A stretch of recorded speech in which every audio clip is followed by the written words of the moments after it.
लकड़हारा और सुनहरी कुल्हाड़ी की कहानी। एक समय की बात है, जंगल के पास एक लकड़हारा रहता था।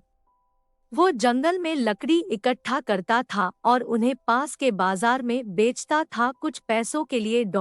एक दिन की बात है, वो एक पेड़ काट रहा था। तभी हुआ ये कि गलती से उसकी कुल्हाड़ी पास की एक नदी में गिर गई।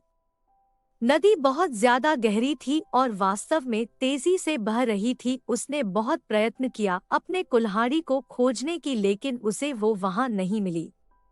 अब उसे लगा कि उसने कुल्हाड़ी खो दी है।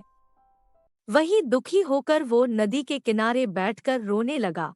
उसके रोने की आवाज सुनकर नदी के भगवान उठे और उस लकड़हारे से पूछा कि क्या हुआ। लकड़हारा ने उन्हें अपनी दुखद कहानी बताई। नदी के भगवान को उस लकड़हारे के ऊपर दया आई और वो उसकी मेहनत और सच्चाई देखकर उसकी मदद करने की पेशकश की। वो नदी में गायब हो गए और एक सुनहरी कुल्हाड़ी वापस लाया। लेकिन लकड़हारे ने कहा कि यह उसका नहीं है।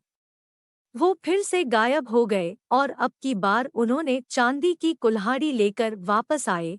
लेकिन इस बार भी लकड़हारे ने कहा कि ये कुल्हाड़ी भी उसकी नहीं है।